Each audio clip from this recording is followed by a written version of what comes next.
Hey, greetings, Fred in Alaska, up here in Hatcher Pass. This is an avalanche slide. It's almost July, just to let you know how long it takes for the snow to melt. And here's the remnants that continues down. You can hear it melting off, and there's a creek that runs through here that feeds the Little Susitna on down the way. When those avalanches happen, it's devastating, but let me give you a little view of what I'm looking at from here. Little Susitna's down there, runs back down in towards Palmer and all that. We got I forget the name of this mountain here. That little avalanche slide right over there, the Little Susitna tunnels through that. I'll try to get some footage of that. And as we pan this way, Archangel's over that way. And let me get to a little better vantage point here to show you this other valley that cuts up back this way. Alaska's fucking beautiful, man. I mean, just all around me. This being Hatcher Pass, where I'm standing. In the wintertime, there's a lot of snow and all these trees will be pushed down. And with all that snow, we'd come up here when the kids were little, and we would sled down to the road down below and then curry the kids back up. So there's that other valley there that cuts back. Couple of reports from this area. The ones that stand out are, there's the, I think it's Gold Mint trailhead down the way here, a little lower in the pass, and the what was shared with me was this guy had taken his 12-year-old son to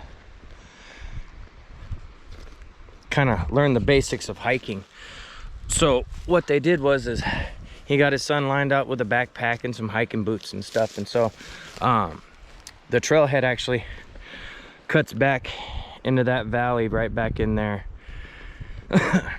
I'm not hiking that today. I was just driving. I didn't bring any personal protection. Everything I was going to film today was from the road. Anyway, so he gets his boy and they're out. They make it back about 3 miles, and as you can see, the terrain, it slopes up steeply on each side. So it really does. I mean, you can easily see how it's just beautiful back in there. So he's pointing out certain things for his boy and kind of giving him the heads up on bear tracks and whatever else. And for the most part, they're having a great time. Now, as they're coming back down that trail, you can see the brush here. It's even heavier down over there. All this stuff, it looks really kind of smooth, but all that brush is tall like this, taller than me easily. I mean, all through here. So he was pointing out these variations and how to read, you know, where the creek's feeding into the other creek, and just little simple stuff. And as they're doing that, in one of these small little gullies here, they heard a scream, and he said it sounded like a woman being murdered. So him being armed and him with his boy, he was leery, but he wanted to help. So he's like, come on son, we're gonna go make sure this person's okay. So they back down the trail a little ways and find a little offshoot trail and figured that was the one. They start back up in that thing, and he immediately, within 100 feet, he realized he shouldn't be there. It was not where he wanted to be. And so here, let me give you guys a view of the scene instead of my ugly mug.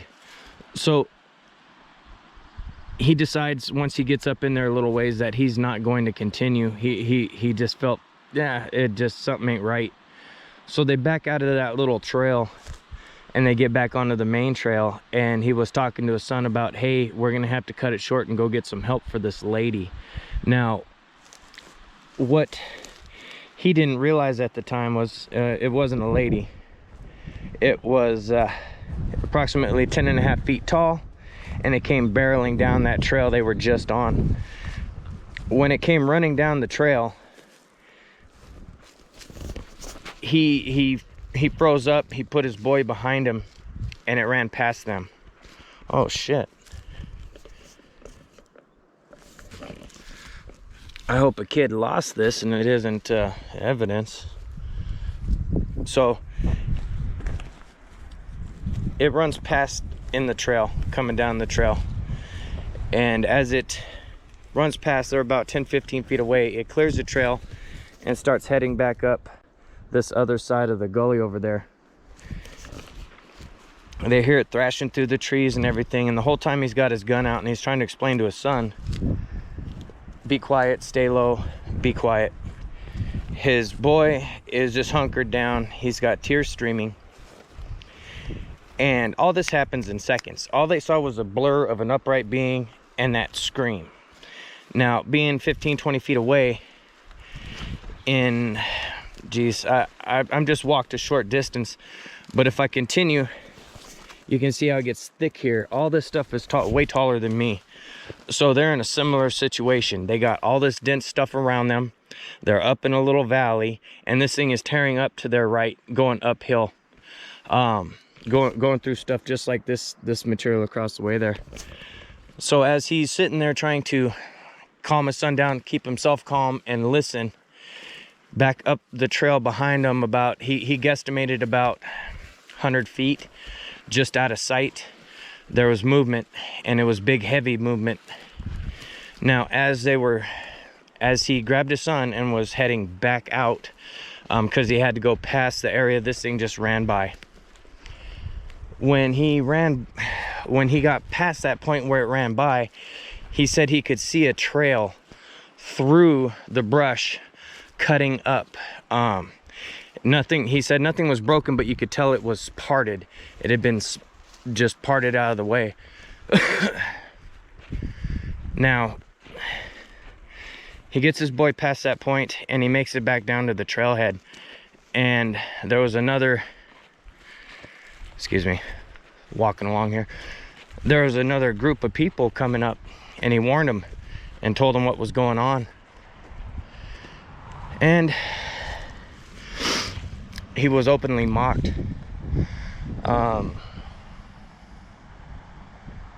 Jeez, people flying on this dangerous road, shit. So he was openly mocked by this older guy who said, I've been here for however many years, been coming up here, blah blah blah, telling him he was full of shit. Well, you know, when things like this happen, which they happen, geez man, I've been getting emails like crazy, it's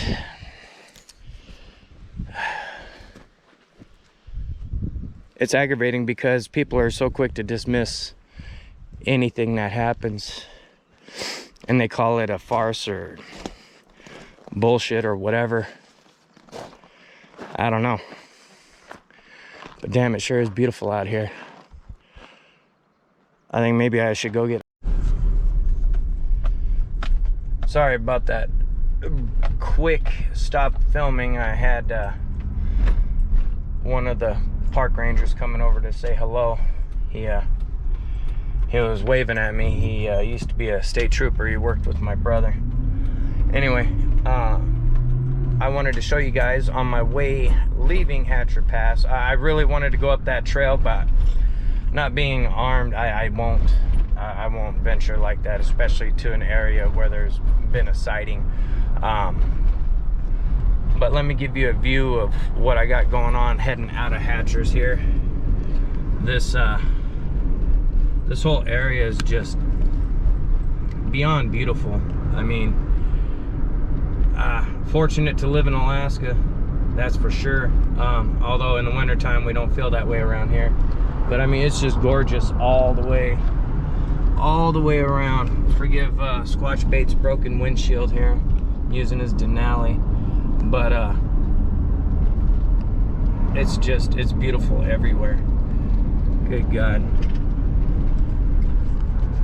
something I wanted to touch on is all these people that mock and scoff at people who have had these encounters and sightings.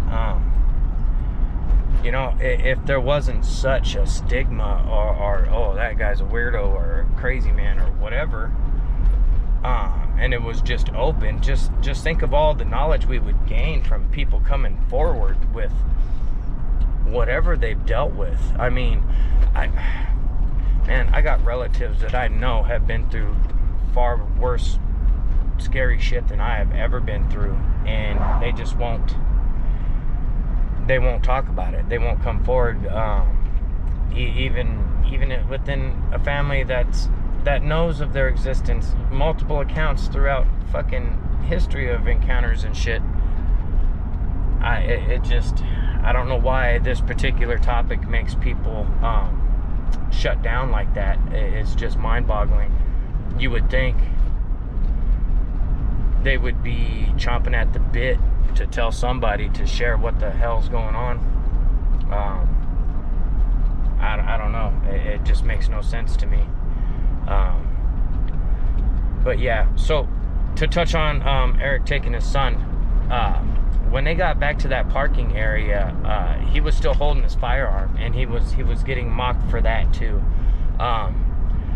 You know, when something like that happens and you get freaked out, you're not necessarily thinking the clearest. So if you got something in your hand, it's in your hand. That's all there is to it. You're not even consciously thinking about it, which with the firearm, that does make it dangerous. However, the guy that was giving him grief wasn't there when that thing screamed, and then they heard it run down the trail and then run past and go up the other way. It's a pretty you know, kind of a benign encounter, but it just goes to show you never know. You know, that old timer was telling him, you know, oh, I've been out here for a bajillion years and ain't nothing ever happened, blah blah blah. And that doesn't necessarily, hold on, I'm gonna stop here and get to an area to continue sharing here. Hold on, so give me just a moment. But you know, you got these clowns that had never dealt with anything in their life, passing judgment on people. And I wanted to stop here. Here's the lower area I was telling you where we back in the day we'd pick up the kids from sledding. Where they would start is, I filmed back up over here when I was further up, and we would slide down, snowboard and all that stuff, and we'd pick the kids up over here, just across this little road here. Shoot, there's no trail at this one, but it goes right down to the little Susitna River. Sorry, I'm a little scrambled. I got my head on a swivel. There's a lot of black bears that come through here and other things, but it's about going on 9:30 in the morning. I've been out here since earlier, but I was preoccupied doing some other stuff. I'll catch you guys on the next one. Thanks for joining me.